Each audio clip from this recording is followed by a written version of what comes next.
नमस्कार। ओम नमः शिवाय। हमारी जो भारतीय ज्योतिष परंपरा है, इसमें हमारे भारतीय ज्योतिष वैदिक पद्धति अनुसार हमारा जो ज्योतिष शास्त्र है वो तीन स्कंदों से युक्त कहा गया है: सिद्धांत, होरा और संहिता। तो आज जो हम लोग चर्चा करने जा रहे हैं, तो ये जो हमारी चर्चा रहेगी ये संहिता ज्योतिष को लेकर के रहेगी कि संहिता ज्योतिष आखिर हमारे लिए किस प्रकार से उपयोगी होता है।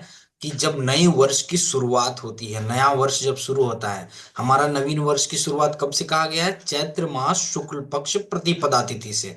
तो उसके अनुसार कुछ सूत्र बताए गए हमारे आचार्यों द्वारा कि किस प्रकार से हम लोग वर्ष का फल करते हैं, कि इस वर्ष के राजा कौन होंगे, इस वर्ष के मंत्री कौन है, इस वर्ष के धनेश कौन है, इस सारे विषयों के बारे में, मेघेश कौन है, कौन किन के कारण से वर्षा कैसी रहेगी, ये सारी चीजें हम लोग चर्चा करते हैं, संहिता ज्योतिष का भाग है। तो आइए हम लोग जानते हैं कि हमारा जो नवीन वर्ष आने वाला है, शक संवत 1947 और विक्रम संवत 2082, और इस संवत्सर का हमारा नाम जो है ये है काल युक्त संवत्सर, जो हमारे 52वें संवत्सर में से आता है। तो आइए हम लोग चर्चा कर लेते हैं कि हमारे पंचांग के, ये हमने जो रेफरेंस लिया हुआ है ये है हमारा महावीर पंचांग, काशी का पंचांग का रेफरेंस है।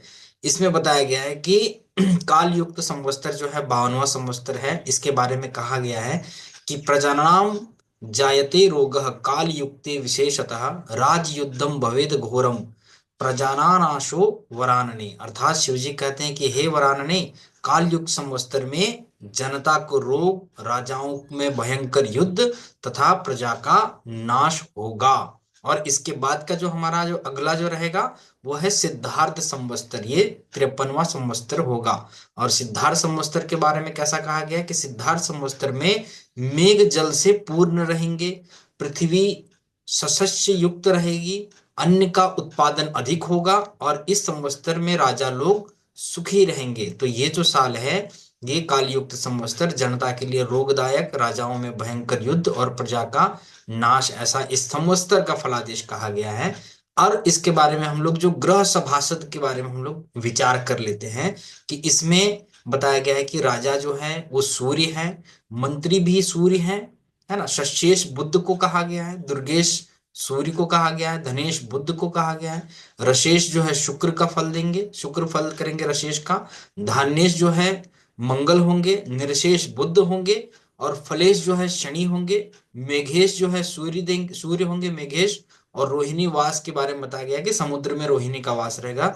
समुद्रे तु महावृष्टि रोहिणी निवास, जब रोहिणी का निवास समुद्र में हो तो बहुत अत्यधिक वर्षा के योग बनते हैं। और इसके साथ में पूरे संवत्सर के फल के बारे में बताया गया कि, तो सबसे पहले हम लोग बेसिकली समझ लेते हैं कि आखिर ये जो राजा सूर्यफल, मंत्री सूर्यफल, ये जो नए नए शब्द आप देख रहे हो, शशेष बुद्ध फल, तो ये किस प्रकार से निर्धारित होता है, इसके पीछे का क्या साइंस है, किस आधार पे इसको कहा गया है और कौन से सूत्रों पे आधारित है ना। तो हम लोग जान लेते हैं इसको। तो ये जो हमारा चीज आता है ये आता है संहिता ज्योतिष का भाग है, जिसमें इस श्लोक के माध्यम से आपको सब कुछ स्पष्ट आ जाएगा कि आखिर ये श्लोक क्या कहता है। इस श्लोक को हम लोग समझ लेते हैं। तो इसमें कहा गया है, आचार्य मकरंद के नियम के अनुसार बताया गया है कि चैत्र शुक्ल प्रतिपदी दिवसे यो वारः सह राजा, चैत्र शुक्ल पक्ष प्रतिपदा के दिन में जो वार रहेगा वो हो गया उसका राजा। मेष संक्रांति दिवसे यो वारः स मंत्री, कर्क संक्रांति दिवसे यो वारः स शस्याधिपः, तुला संक्रांति दिवसे यो वारः स निर्षाधिपः, आद्रा प्रवेश दिवसे यो वारः स मेघाधिपः, धनु संक्रांति दिवसे यो वारः स पश्चिम धान्याधिपः। अब इतने श्लोक को आसानी से हम लोग समझेंगे और एक एक को हम लोग ये जो वर्ष फल बताया गया है इसके अनुसार हम सूत्रों के अनुसार बिठाएंगे कि आखिर किस प्रकार से वास्तव में ये वही वार आ रहा है क्या, मेष संक्रांति के दिन में मंत्री जिनको बनाया गया है तो वास्तव में वही वार है क्या, कर्क संक्रांति के दिन में जो वार बन रहा है वास्तव में पंचांग अनुसार भी वही वार आ रहा है क्या। ये हमारा एक तरीके से ज्वाइंटली अभ्यास भी हो जाएगा, आप लोग इसको अच्छे से समझें ताकि अगले वर्ष के जो भी आप पंचांग देखेंगे तो पंचांग के अनुसार से आपको स्पष्ट समझ में आ जाएगा। पंचांग का मतलब हो गया तिथि वार नक्षत्र करण में च इति पंचांग। तिथि वार नक्षत्र करण और योग, ये पांच अंग मिलके पंचांग बनते हैं। तो इसमें जो योग है, ये सारा कुछ जो है, देखिए इसमें एक सबसे ज्यादा कॉमन कितनी अच्छी बात बताई गई है कि इसमें सभी के वारों को कंसिडरेशन किया गया। वार के महत्व को आप समझ सकते हैं कि हमारे वार कितने महत्वपूर्ण है। जो संक्रांति के दिन के साथ जिस वार का योग बनता है वो मंत्री बन जा रहा है। जो चैत्र शुक्ल पक्ष प्रतिपदा के दिन में जिस वार का योग बन रहा है वो वर्ष का राजा कर्क संक्रांति, मतलब ये जो तिथियां हैं ये बहुत ही महत्वपूर्ण तिथियां, चैत्र शुक्ल पक्ष प्रतिपदा, मेष संक्रांति, कर्क संक्रांति, तुला संक्रांति। और जिस वार को, जिस दिन को सूर्य जो है आद्रा नक्षत्र में प्रवेश करेंगे वो दिन, और फिर जिस संक्रांति यानी धनु संक्रांति में जो वार आएगा जिसमें सूर्य जो है धनु संक्रांति करेंगे उसमें कौन सा वार हो रहा है, इन सभी चीजों को हम लोग देखते हैं। तो सबसे पहले हम लोग इसमें देख लेते हैं कि इसमें क्या कहा गया है कि काल युग संवत्सर का देख ले। अब देखिए यहाँ पे क्या बताया गया है कि राजा सूर्य फलम, अभी सूर्य जो है राजा हो गया। अब किस प्रकार से राजा है इसके लिए हम लोग पंचांग को देखेंगे। तो ये हमारा पंचांग महावीर पंचांग, काशी पंचांग है, जिसमें चैत्र शुक्ल पक्ष की पंचांग है। अब इसमें हम देख लेते हैं कि जो प्रतिपदा की तिथि है यहाँ पे रहता है तिथि नक्षत्र योग करण, और यहाँ पे ये हो गया हमारे वार। तो प्रतिपदा यानी एक तारीख, एक प्रतिपदा प्रथम दिन है ना, तारीख कितना पड़ रहा है अंग्रेजी तारीख अनुसार 30 तारीख पड़ रहा है ना। अब इसमें कौन सा दिन पड़ रहा है, रवि। तो रवि मतलब क्या हो गया कि अब इसमें क्या कहा गया कि चैत्र शुक्ल प्रतिपदी दिवसे यो वारः स राजा। अब रविवार पड़ गया तो इसलिए रविवार के राजा यहाँ पे सूर्य का फल इन्होंने बताया हुआ है। अब इसका फल क्या बताया कि इस संवत्सर में राजा का पद जो है सूर्य देव को मिला है। जिसके फल, अब इसके फल के बारे में क्या कहा गया है कि सूर्य है तो अग्नि कारक है, तो अल्प वर्षा होगी, अन्न तथा फल का उत्पादन कम होगा, गायें जो है अल्प दूध देने वाली होंगी, जनता को पीड़ा होगी, चोर तथा अग्नि का भय तथा राजाओं में शासकों का, शासक वर्गों का मरण होगा। मरण का मतलब यहाँ पे कैसा समझता आपने कि उनके लिए कष्टकारी है, दे विल सफर, इस तरीके से आपने समझना। अब यहाँ पे बताया गया कि मंत्री सूर्य फलम। अब हमारा सूत्र क्या कहता है कि मेष संक्रांति दिवसे यो वारः स मंत्री। अब मेष संक्रांति दिवस के लिए हम लोग, मेष संक्रांति कब हो रहा है उसको हम लोग देखेंगे। मेष संक्रांति मतलब क्या देखना है आपने कि जिस माह में सूर्य जो है मेष राशि में प्रवेश करेंगे। यहाँ पे देखिए इस माह में सूर्य जो है मेष राशि में प्रवेश किया है, और कितने तारीख को प्रवेश किया है ये हम लोग यहाँ से देखेंगे। स्पष्ट सूर्य को समझो यहाँ पे, ठीक है। अब यहाँ पे जो है स्पष्ट सूर्य को जैसे आप देखेंगे यहाँ पे, तो यहाँ पे बता रहा है राशि अंश कला और विकला।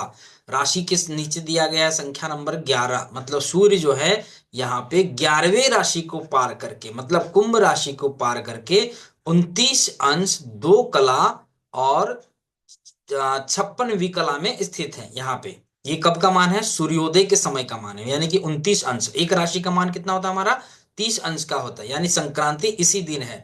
यानी सूर्योदय के समय का ये जो स्पष्ट सूर्य का मान आप देख रहे हैं ना, ये सूर्योदय के समय का मान होता है। कब का मान होता है, सूर्योदय के समय का मान होता है स्पष्ट सूर्य का मान, जिसमें यहाँ पे बताया गया है कि 11वें राशि को पार करके, मतलब कुंभ राशि को पार करके, अर्थात सूर्य कहाँ पे है, मीन राशि में। अब मीन से अगली राशि कौन सी होती है ना, मेष राशि। तो यहाँ पे इसी दिन सूर्य जो है इसमें प्रवेश करेंगे मेष राशि में। तो इस दिन का वार कौन सा पड़ रहा है, नहीं यहाँ पे देखिए ये रविवार पड़ रहा है। तो इसलिए ये जो हमारा श्लोक है, मेष संक्रांति दिवसे यो वारः स मंत्री, जो मेष संक्रांति का दिन रहेगा उसके लिए यहाँ पे बता दिया इन्होंने कि सूर्य जो है मंत्री है, रविवार पड़ रहा है तो मंत्री है। अब इसमें क्या बताया गया है कि मंत्री भी सूर्यदेव ही है, जिसका फल में बताया गया कि जनता को राजा रोग तथा चोरों से भय, पृथ्वी पर प्रचुर अन्न का उत्पादन तथा रस पदार्थ सस्ते होंगे। इस फलादेश को समझो, है ना। रस पदार्थ, प्रचुर अन्न उत्पादन होंगे, रस पदार्थ सस्ते होंगे, और जनता को राजा रोग और चोरों से भय रहेगा। राजा से भी भय है, रोग से भी भय है और चोरों से भी भय है। और पृथ्वी पर रस पदार्थ वगैरह सस्ते रहेंगे, प्रचुर मात्रा में अन्न का उत्पादन होता है। किसकी वजह से, यदि सूर्य अगर मंत्री के पद पे हो तो राजा भी सूर्य और मंत्री भी सूर्य। अब आगे देखते हैं हम लोग, हमारा अगला श्लोक क्या कहता है कि कर्क संक्रांति दिवसे यो वारः स शस्याधिप, शस्याधिप, ठीक है। शस्येश के बारे में यहाँ पे क्या बताया गया है कि बुध को बताया। यहाँ पे मुझे थोड़ा जो है पंचांग को लेकर के त्रुटि लगी। इनका श्लोक कह रहा है, हमारा श्लोक कहता है, आचार्यों ने कहा है कि कर्क संक्रांति दिवसे यो वारः स सस्याधिप। अब कर्क संक्रांति का दिवस कौन सा हो रहा है हमारा, अगर हम लोग देखेंगे यहाँ पंचांग में, तो कर्क संक्रांति के दिवस को हम लोग जानते हैं कि वो दिन, जो दिन में सूर्य जो है कर्क राशि में प्रवेश करेंगे। तो इस माह में सूर्य जो है, यहाँ पे आप देख सकते हैं कि कर्क राशि में प्रवेश कर रहे हैं। ये माह है हमारा श्रावण का मास है। और इसमें हम लोग सूर्य के मान को देखते हैं। हम लोग सूर्य का जो मान है 2 नंबर, यहाँ से कर्क राशि की शुरुआत हो रही है। मतलब कि ये जो वार है, यहाँ पे कर्क राशि में सूर्य जो है प्रवेश कर रहे हैं।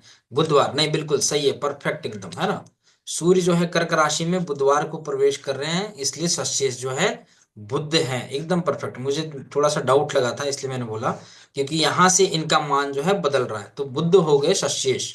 बिल्कुल सही फलादेश किया है पंचांग वालों ने। सशेष बुध जो है, बुध जो है सशेष है, क्योंकि जो संक्रांति हो रही है, जो कर्क संक्रांति है, कर्क संक्रांति दिवसे यो वारा सस्याधिप, कर्क संक्रांति के दिन में जो वार हो वो सस्याधिप है।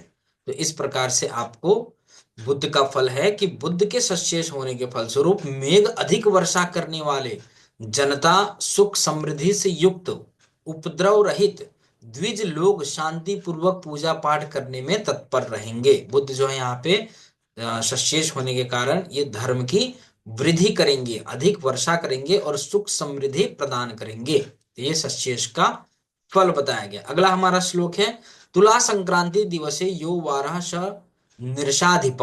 तुला संक्रांति दिवस है। अब हम लोग तुला संक्रांति में देखेंगे कि जिस माह में सूर्य जो है तुला राशि में प्रवेश करेंगे, तो ये जो माह है इसमें सूर्य जो है तुला राशि में प्रवेश करेंगे, यानी 6 नंबर के बाद में 7वीं नंबर की राशि संख्या। 6 नंबर के बाद में, यहां से देखिए, यहां से 6 नंबर के बाद में 7वीं नंबर की राशि संख्या शुरू होनी चाहिए।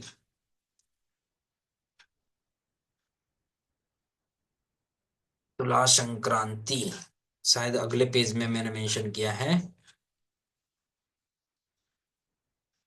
तुला संक्रांति का पंचांग इसमें मिसिंग है, मैं आपको फिर से मैं नेक्स्ट इसमें शेयर करूंगा, तो वो मैच हो जाएगा ठीक उसी प्रकार से। बस आपने सूत्र को समझ लेना है कि किस प्रकार से यहाँ पे बताया गया। अब यहाँ पे एक और श्लोक है कि आद्रा प्रवेश दिवसे यो वारः सह मेघाधिप। अब आद्रा नक्षत्र में जब सूर्य का प्रवेश हो, उस वर्ष का फल किस प्रकार से बताया गया। आद्रा नक्षत्र में जब सूर्य का प्रवेश हो, तो यहाँ पे हम लोग देखते हैं, ये आद्रा नक्षत्र में सूर्य का प्रवेश, ये देखिए यहाँ पे ये हो गया 16 तारीख। 16 तारीख को सूर्य जो है ये सोम, 14 15 आद्रा नक्षत्र में सूर्य का फल देखते हैं हम लोग कौन से हैं। यस, 24 जून बुधवार, 25 जून को होगी, बुधवार को होगी मिथुन राशि में सूर्य संक्रांति। ये 15 जून को होगी, 15 जून है, हाँ सॉरी, 15 जून रविवार को इतना बजे होगी। रविवार का दिन पड़ रहा है तो रविवार है ना। तो इसमें क्या हो गया कि आद्रा नक्षत्र में जो प्रवेश हो रहा है वो मेघाधिप। अब मेघाधिप के बारे में क्या बताया कि मेघ के अधिपति कौन हो गए, सूर्य हो गए। यहाँ पे भी आपको मेघेश जो है सूर्य को बताया गया है ना। सूर्य के मेघेश होने के फलस्वरूप में क्या होता है, मेघ जो है अल्प वर्षा करने वाले होंगे, अन्न का उत्पादन स्व अल्प होगा और संसार में व्याप्त व्यय जो है व्याप्त रहेगा। इस प्रकार से यहाँ पे मेघेश का बताया गया है। अब आगे का हम लोग देख लेते हैं कि धनु संक्रांति दिवसे यो वारा स पश्चिम धान्य धिपा। धनु संक्रांति दिवस है। अब हम लोग धनु संक्रांति के पंचांग को देखते हैं कि जिस साल में, जिस माह में धनु सूर्य जो है धनु राशि में प्रवेश करेंगे, इसमें धनु राशि में सूर्य जो है प्रवेश करेंगे, तो इसमें धनु राशि में सूर्य का प्रवेश हो रहा है। सूर्य का मान 7 8, यस 7वें 8 राशि को पार करके, है ना। 8वीं राशि को, ये जो तिथि है यहाँ पे धनु संक्रांति का तिथि, ये तिथि को हम लोग फॉलो करेंगे, तो ये बन रहा है हमारा मंगलवार। धनु संक्रांति कब है, मंगलवार के दिन में। तो धनु संक्रांति दिवसे यो वारस पश्चिमा पश्चिम धान्य धिप। अब इसमें धान्य धिप को देख लेते हैं हम लोग। धान्येश, ये देखिए धान्येश मंगल फलम। धान्येश मंगल के फल के बारे में बताया गया कि गेहूं, सरसों, मूंग, तिल, उड़द तथा मूंगा के भाव जो है उसमें महंगी होगी, ये बढ़ेंगे इनके दाम। ठीक है, धान्य धिपे सती, इस प्रकार से भूमे धान्य धिपे सती। धान्येश इसलिए भौम को बताया गया, क्योंकि उस दिन जो है मंगलवार पड़ रहा है।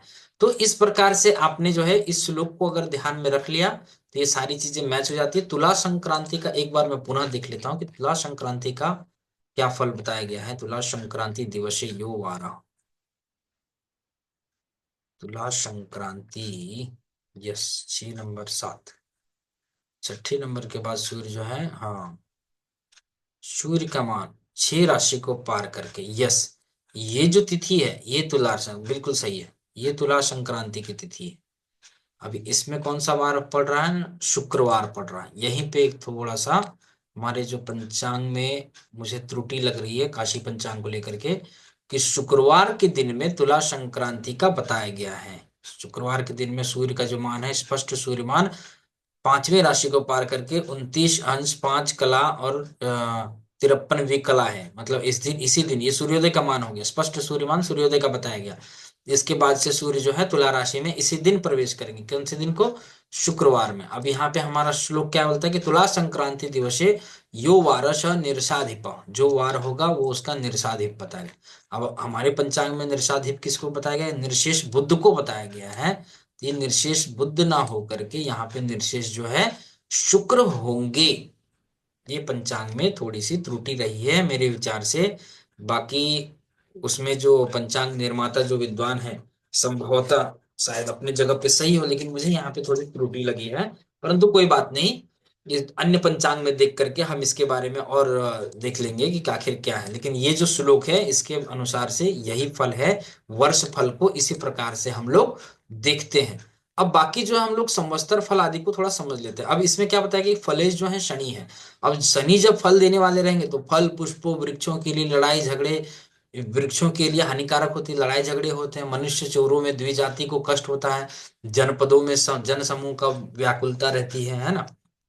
रोहिणी वास होने से, रोहिणी वास जो है समुद्र में है, इससे क्या होता है, महावृष्टि, बहुत अत्यधिक वृष्टि रहेगी जब रोहिणी नक्षत्र का जब समय रहेगा। और संवत्सर वास का फल बताया गया है कि संवत्सर का निवास जो है माली के घर में होने से सभी वस्तुएं सस्ती होंगी। और समय वाहन फल में बताया गया, गजारूढ़ो वत्सरश्च सुभिक्षम च प्रजा सुखिनः वर्ष काले सुवृष्टिश्च सुखिनः सर्वजंतवः। इस वर्ष में समय, इस वर्ष समय का वाहन जो है, जो हमारा काल है, वो समय का वाहन क्या है, हाथी होने से सुभिक्ष तथा जनता को सुख होगा। और वर्षा ऋतु में अच्छी वर्षा होगी, सभी जीव सुखी रहेंगे। और आद्रा नक्षत्र प्रवेश का फल क्या बताया कि तिथि फल बताया गया है कि उसमें आद्रा नक्षत्र में द्वादश्याम शुभदा प्रोक्तम, द्वादशी तिथि को प्रवेश हो रहा है, शुभ होगा। द्वादशी तिथि में आद्रा प्रवेश शुभदायक होगा। वार के बारे में क्या बताया गया कि ये रुद्रवार है, तो इसमें भानु मंगलवार के दिन में हो रहा है, तो ये पशुओं का नाश करने, श्यात प्रवेशे भानुवारे श्यात प्रवेशे पशु नाशनम, ये पशुओं के लिए विनाशकारी रहेगा, उनका नाश करेगा, उनका क्षय करेगा, उन्हें रोग युक्त करेगा। सूर्य का आद्रा नक्षत्र में प्रवेश रविवार को हो रहा है, जो पशुओं का नाश करने वाला है। नक्षत्र के बारे में क्या बताया गया है कि भरण्याम शुभम प्रोक्तम, भरणी नक्षत्र में सूर्य का आद्रा नक्षत्र में प्रवेश अशुभ होगा।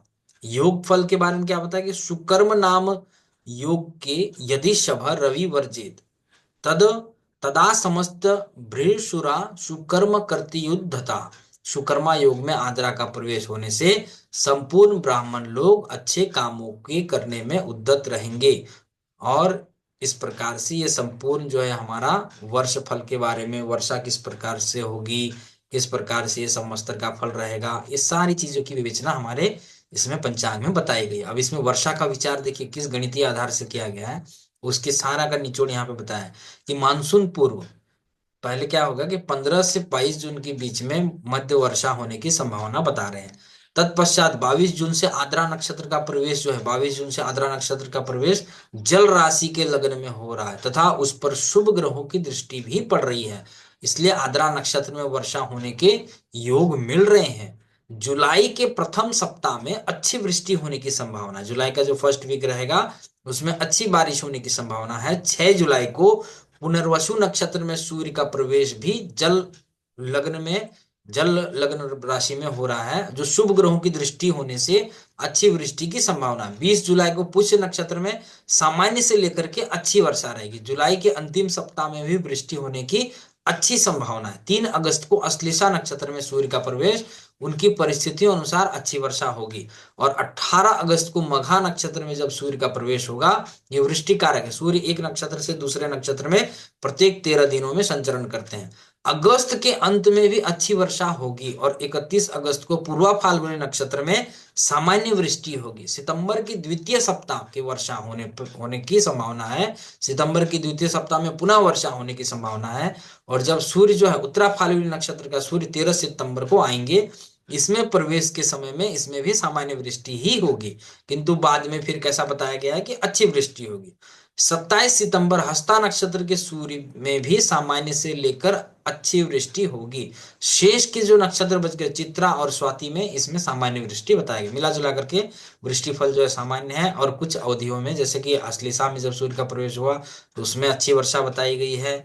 और जब सूर्य जो है उत्तरा फाल्गुनी नक्षत्र में आएंगे तो उसमें भी अच्छी वृष्टि बताई इसमें गई हुई है ना। अब इसमें जो है वर्ष का फल जो बताया गया है, काल युक्त संवत्सर, नव संवत्सर 2082 है ना, विक्रम संवत के अनुसार 30 मार्च 2025 ईस्वी से प्रारंभ हो रहा है। और ये जो है इसमें आकाशीय मंत्री परिषद वगैरह के बारे में, सबके बारे में हमने चर्चा की। इसमें कुल जो है 10 विभाग होते हैं। इस संवत्सर के मंत्री परिषद के पीठासीन अधिकारी अथवा राजा ग्रहराज सूर्य को बनाया गया है। क्योंकि मेष संक्रांति में भी रविवार का ही दिन लग रहा है, अतः मंत्री और सचिव का पद जो है सूर्य देव को प्राप्त हो गया। राजा और मंत्री दोनों महत्वपूर्ण पदों में महातेजस्वी सूर्य ग्रह ही विद्यमान है। कुल जो 10 विभाग में से 6 विभाग जो है पाप ग्रहों के अधीन है और 4 विभाग ही शुभ ग्रहों के पास है। इस प्रकार आकाशीय मंत्री परिषद में पाप ग्रहों का ही बहुमत चल रहा है। समझ गए हैं राजनीति कैसा होने वाला है इस बार। तो इसलिए परिस्थितियों के परिणाम के स्वयं ही सूचक है। राजा के सूर्य के राजा होने के फलस्वरूप पृथ्वी पर सर्वत्र फसलों का उत्पादन कम ही होगा।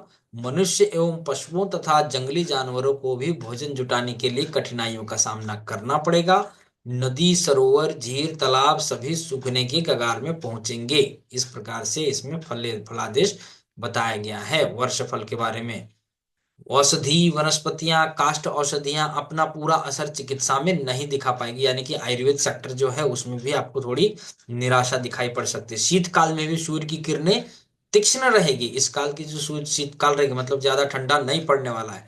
बड़े बड़े पर्वताकार बादल उमड़ उमड़ कर आएंगे, लेकिन जल बरसाए बिना चले जाएंगे। ऐसा भी कहा गया, जहां जहां सामान्य फल है ना, संभवतः कुछ एरिया में बारिश हुई, कुछ एरिया में नहीं हुई। चंद्रमा और तारों की आभा मध्यम जान पड़ेगी। चंद्र और क्योंकि मेघमंडल ज्यादा रहेगा, बादल बड़े होंगे लेकिन वर्ष नहीं रहेंगे। साधु, सन्यासी, तपस्वी और धार्मिक आस्था से जुड़े लोगों को किन्हीं बातों से कष्ट पहुंचेगा। गायों एवं दुधारू पशुओं को भी पीड़ा पहुंचेगी। आधुनिक अस्त्र शस्त्र से सुसज्जित सेना हर प्रकार से समर्थ रहते हुए भी शासक वर्ग की प्रबल इच्छा के बावजूद हिंसा, उग्रवाद, तोड़फोड़ एवं पड़ोसी देशों के शत्रुओं के षड्यंत्र से पूर्ण सुरक्षित नहीं कर पाएगी। फलस्वरूप आतंकी हमला से देश को क्षति पहुंचेगी। आतंकवादियों द्वारा अत्यंत घातक अस्त्र शस्त्रों का प्रयोग कर हमको भीषण क्षति पहुंचाने की कुछ सिद्ध प्रयास किया जाएगा।